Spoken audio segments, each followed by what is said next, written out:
Yo, alright, let's first off start this vlog by saying this is weird. I got flowers from my mom this morning as a role reversal technique. I don't know what a game is, but this is weird.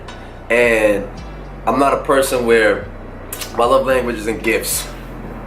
So I was just like, alright, thank you. Something important happened this week, and it's kind of hard, it's kind of weird to share it. I broke up with one of my girlfriends.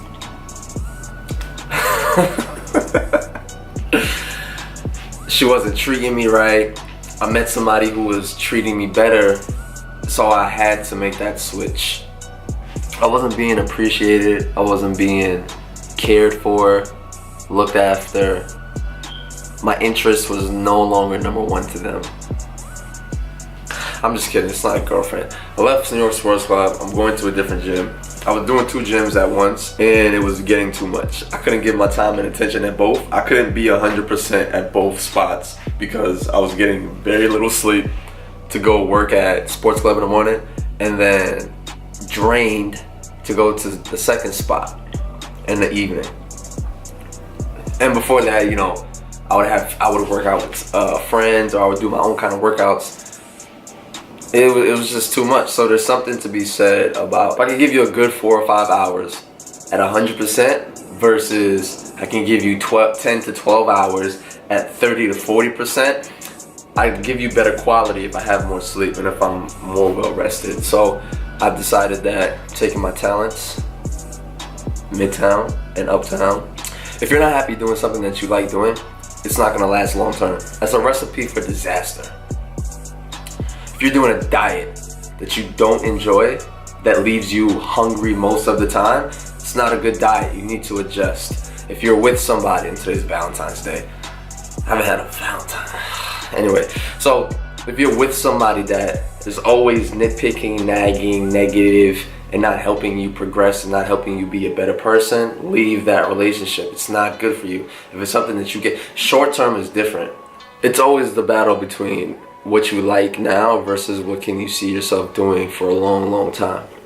Once you're over and once you're past the infatuation phase of something or someone, it comes down to how much do you value yourself. And you have to have a vision of where you want to be 5, 10, 15, 20 years from now. And if the things that you're currently doing is not helping you get to that place that you want to be, then you got to cut it off. It's not good for your health. It's not good for your mental health. It's not good for it's not good for the people around you, because it starts to affect relationships where you're miserable and unhappy all the time. So now you start lashing out on other people, and they don't deserve that, and you don't deserve that. So take care of your health, take care of your mental health, take care of your body, take care of the people around you by doing what's best for you in the long term.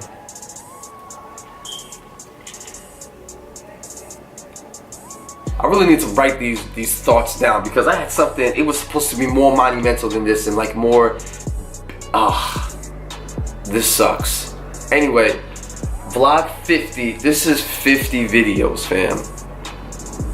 I still remember vlog 1 where I went to Complete Body and was trying to figure out how to use this camera, and how was I supposed to export this onto my laptop and how to save it, and oh snap, I have too much video, so now the camera, so now the computer is slowing down. How am I supposed to export file? Like, yo, there's something to be said about just doing something you don't understand again and again and again and again until you figure it out.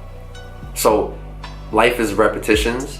Being very, there's no, like, hard work beats talent when talent doesn't work hard enough, or when talent thinks they're too good to do something. This is below me. Like, no, I'm gonna just wait until I blow up and I have a video crew, and then I'm gonna just let them handle all of that stuff. No, I'm gonna figure this out on my own. I'm gonna Google and YouTube everything I need to know to make this vlog life work. There's a vision that I have of where I wanna be. It's more like, I've had this thing for years where it's like, I don't wanna work. I don't wanna work because I've seen my mom work every single day, every single night. Like, she used like 5, 6, sometimes 7-day work weeks, and it's like, she makes a lot of money. but she doesn't have a lot of time to herself. She's not happy, even though she tells me she's happy. I don't understand where, I'm a person where I watch other people and I try to learn from it. So when I see her working so much, making a lot of money, but on the inside not rich, it's like your actions are speaking louder than you telling me go to nursing school and you telling me that I will be a much happier person. It's no, because if money was equivalent to happiness, I don't have a big metaphor for that, but money's not a big equivalent to happiness, because I remember the first time I got a 9-to-5, a corporate job, and I was making a decent salary, and then I was like, at first I was hyped, whoa, like this is a lot of money, my paychecks is it's lit.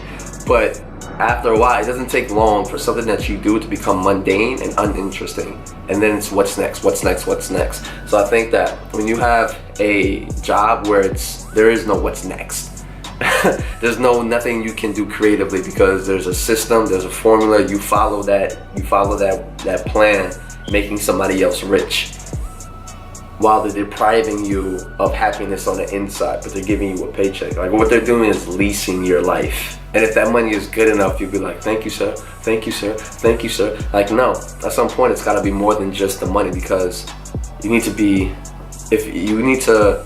other people will notice how happy you are on the inside if you're taking care of yourself well. Take care of yourself.